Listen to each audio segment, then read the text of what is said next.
Assalamualaikum warahmatullahi wabarakatuh.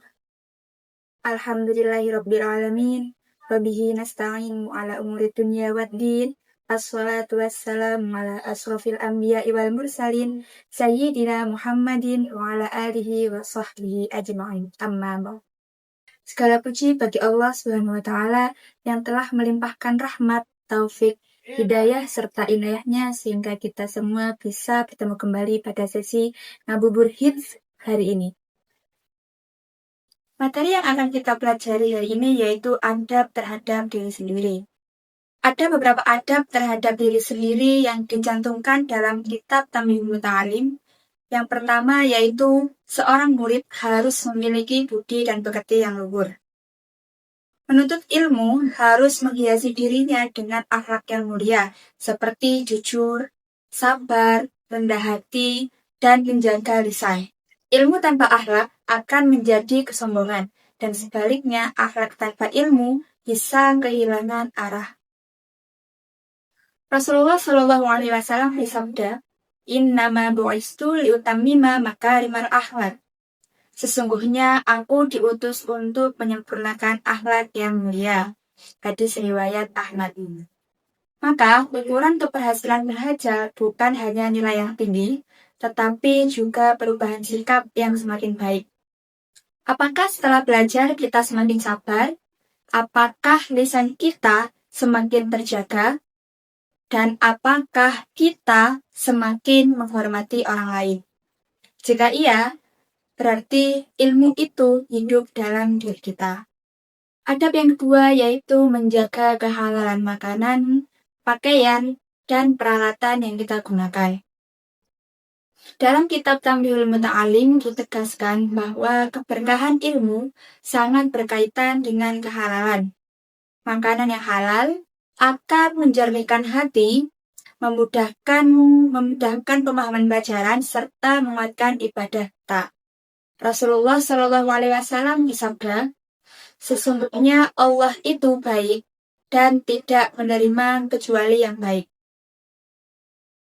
Bukan hanya makanan, tetapi juga pada pakaian yang kita pakai, alat tulis yang kita gunakan, serta biaya pendidikan yang kita nikmati. Jadi, semua itu hendaknya berasal dari cara yang halal dan baik. Karena ilmu yang tumbuh dari sesuatu yang tidak halal sulit membawa keberkahan. Jadi, kita harus memastikan bahwa pakaian yang kita pakai saat ini, makanan yang kita makan setiap hari, atau biaya pendidikan yang kita pakai itu uangnya berasal dari mana. Dan dipastikan semua itu berasal dari cara yang baik dan halal. Dan adab yang terakhir yaitu mengurangi hal-hal yang mubah dan menjauhi perbuatan yang mengarah pada perbuatan dosa. Hal yang mubah itu boleh, tetapi jika berlebihan bisa melemahkan semangat belajar kita semua. Jadi mubah di sini maksudnya adalah ketika kita melakukan suatu perkara dan meninggalkannya tidak ada pahala dan dosa di dalamnya. Contoh seperti kita bermain. Kita berlebihan melakukan hal yang mudah lainnya seperti nonton. Bermain atau menonton itu boleh, tapi tidak baik jika berlebihan. Contoh lain seperti terlalu lama berbincang tanpa ada manfaat di dalamnya. Tanpa ada unsur atau nilai yang terkandung di dalam pembicaraan kita. Dahulu, mereka rela mengurangi jam tidur mereka, mengurangi makan, dan mengurangi hiburan. Bukan karena kesemuanya itu bersifat haram, akan tetapi mereka menjaga agar hati lebih ringan ketika ia menerima ilmu. Di sini bukan berarti kita tidak boleh istirahat, bukan juga kita tidak boleh makan dan melakukan hal yang lainnya, tetapi jangan sampai dari kegiatan yang mubah tadi itu mengalahkan kegiatan yang wajib lainnya yang lebih utama.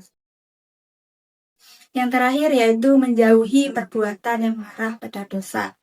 Sebenarnya bukan hanya dosa besar yang harus kita jauhi, tetapi juga kegiatan mubah atau hal-hal yang mendekatkan pada kegiatan yang mengarah pada perbuatan dosa. Karena perbuatan dosa itu mampu menggelamkan hati. Imam besar seperti Imam Malik Beliau pernah mengatakan bahwa ilmu adalah cahaya, dan cahaya Allah tidak diberikan kepada pelaku maksiat. Maka dari itu, penuntut ilmu atau seorang murid hendaknya harus menjaga pandangan. Selain itu, menjaga pergaulan, menjaga media yang dilihat, menjaga waktu yang kita gunakan, dan menjaga hal lainnya yang perbuatan tersebut mampu mengarah pada dosa. Dari pemahaman menjadi berat dan hafalan akan mudah hilang. Sebanyak apapun ilmu yang kita dapat, tetapi ketika kita melakukan maksiat, kita melakukan perbuatan dosa secara terus-menerus, maka ilmu tersebut tidak akan bermanfaat bagi kita dan mudah hilang. Anak-anak sekalian, adab terhadap diri sendiri itu merupakan fondasi dari sebuah ilmu. Kita punya adab terhadap diri kita sendiri itu akan memperindah akhlak kita. Hal itu akan menjaga kehalalan, mengurangi hal-hal yang sia-sia dalam kehidupan kita, dan menjauhkan kita dari hal-hal yang mendekatkan pada perbuatan dosa. Jika diri kita terjaga, maka ilmu itu akan datang. Dan jika hati kita bersih, maka ilmu akan bercahaya. Demikian yang dapat saya sampaikan pada materi Ngabuburit kali ini. Semoga Allah menjadikan kita penuntut ilmu yang beradab, yang ilmunya bukan hanya di kepala tetapi dalam akhlak dan kehidupan kita. Wallahu a'lam bishawab. Wal 'afu bihim. Assalamualaikum warahmatullahi wabarakatuh.